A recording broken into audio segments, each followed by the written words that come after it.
다니다가 이제는 잘 목도 많이 쓰면 안 되기 때문에 안 가는데 200군데 넘게를 제가 다 못 간다 했는데 전에 계시던 소배목 신부님께서 신앙성당 와서 해달라는 걸 못 갑니다 했는데 이창수 신부님께서 저거 친정에도 안 오나 이래요. 제가 신랑이 아니고 신부니까 신부한테는 신랑 아니고 신부한테는 친정이 있잖아요. 저거 친정에도 안 오나. 제가 그래가 토끼가 토끼가 온다고 뭐 대충 하면 됩니까? 뭐 준비한다고 하다 보니까 어제도 한 밤에 잠을 한 2시간도 채 못 자고 지금 비몽사몽입니다. 그러니까 제가 정신 차리지 않으면 여러분이라도 정신을 차려주시고 화살기도 받치면서 엄한 소리 안 하도록 여러분께서 계속 기도하시면서 들어주셔야 됩니다. 원래 준비했던 강론 입고 끝나고 특강이 있는데 본당신들은 둘 중에 하나만 하라고 했는데 제가 또 힘들잖아요. 두 개를 했는데 그거 말고도 제일 강이나 강론을 아무리 준비해도 제일 안 먹히는 게 뭐 때문인지 압니까? 당연하게 생각합니다. 뭐라고? 그렇게 생각하면 엄마가 밥 해주는 거 당연하지. 학비도 해주는 거 당연하지. 나서 책임져야지. 이러면요.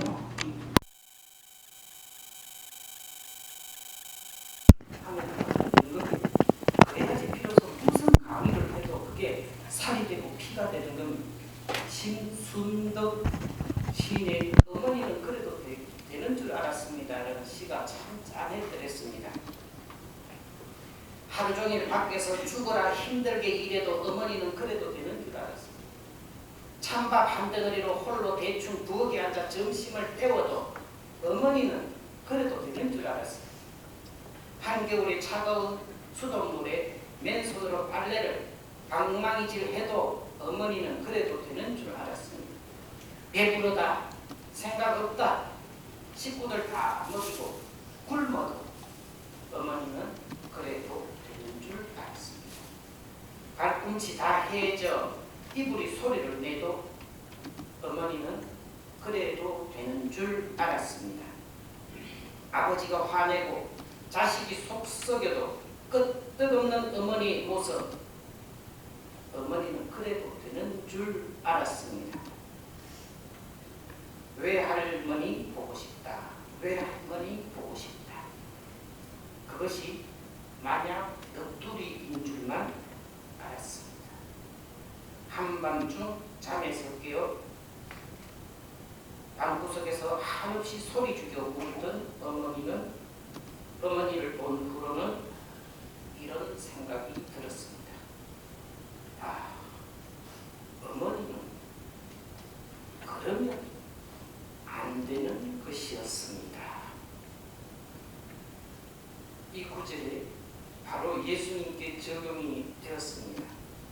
예수님은 그래도 되는 줄 알았습니다. 머슴을 좋아한다고 머슴이 되지 않지만 강아지를 좋아한다고 강아지가 되진 않지만 인간을 사랑한다고 해서 인간이 되는 건 하느님은 그래도 되는 줄 알았습니다. 넓디 넓은 이 땅에서 당신 몸 눕힐 곳이 냄새나고 불결한 아국간뿐이었어도 예수님은 그래도 되는 줄 알았습니다. 가장 순결하고 거룩한 분이 오셨는데도 목동과 짐승들 기껏해야 저 멀리 동방에서 온 이방인 3명이 인사를 드렸어도 예수님은 그래도 되는 줄 알았습니다. 태어나자마자 죽을 위기를 피하기 위해 고향을 떠나 에집트로 도망을 가야 했어도 에집트에서 이민 생활하다가 다시 낯선 나자렛 시골로 터전을 옮겨도 예수님은 그래도 되는 줄 알았습니다. 30년을 기다려 당신의 길을 가시는 첫걸음이 황제의 대관식도 장교의 임관식도 아닌 죄인들이나 받는 세례식이었어도 예수님은 그래도 되는 줄 알았습니다. 광야에서 40일 동안 악마에게 유혹을 받으셨어도 돌도 빵으로 보일 만큼 흙이 지셨어도 예수님은 그래도 되는 줄 알았습니다. 예수님의 제자들이 무식하고 깨우침이 늦고 성격 급하고 심지어 사람들의 비난을 받는 사람들까지 있어도 예수님은 그래도 되는 줄 알았습니다. 하느님 나라 소식을 전하심에 있어 매번 질병과 고통에 시달리는 환자들이 몰려오고 마귀 들린 사람들, 간질병자들과 나병 환자들과 중풍병자들이 몰려들어도 매일같이 그런 환경에서 일을 하셔도 예수님은 그래도 되는 줄 알았습니다. 5,000명을 먹이시고 4,000명을 먹이시고 병자를 치유하시고 더러운 영을 쫓아내시며 잠시 쉴 틈 없이 일에 치여 계셨어도 예수님은 그래도 되는 줄 알았습니다. 세금을 누구에게 바쳐야 하느냐, 가늠한 여인을 어떻게 해야 하느냐고 사람들이 시험하고 떠보아도 예수님은 그래도 되는 줄 알았습니다. 겟세마니에서 죽음의 두려움에 피땀 흘리셨어도 한 시간도 깨어있지 못하는 제자들 때문에 더욱 외로우셨어도 예수님은 외로워도 되는 줄 알았습니다. 내 마음이 너무 괴로워 죽을 지경이다 라고 몇 번을 말씀하셨어도 그냥 넋두리인 줄 알았습니다. 3년을 가르치던 제자 유다에게 배신을 당해도 수제자라고 특별히 공을 들였던 베드로에게 3번이나 외면을 당해도 예수님은 그래도 되는 줄 알았습니다. 묶인 채로 빌라도 앞에 끌려가 신문을 받으셨어도 살인감도 바라바보다 더 못한 대접을 받으셨어도 군사들에게 조롱을 당하셨어도 군사들이 그분의 머리를 때리고 옷을 벗기고 끌고 다녀도 십자가를 지고 3번이나 넘어지셔도 가시관을 쓰고 머리에서 피를 흘려도 하느님의 아들이니 네 자신이나 구해보아라 하는 말로 조롱을 당하셨어도 굵은 대못으로 십자가에 쾅쾅 못 박히셨어도 오후 3시까지 매달리시다가 숨을 거두셨어도 죽음을 확인하는 참에 옆구리가 찔려 피와 물을 쏟으셨어도 예수님은 그래도 되는 줄 알았습니다.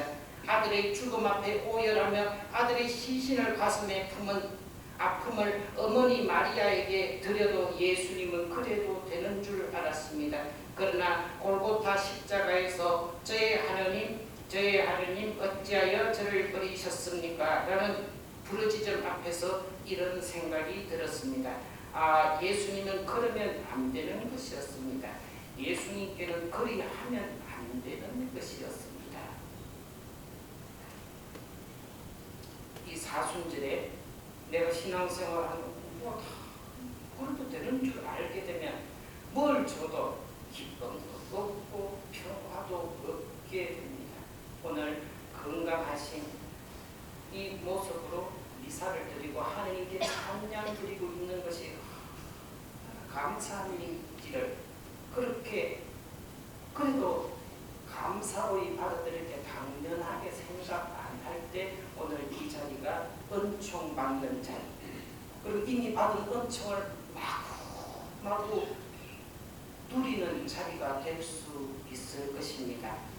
아멘.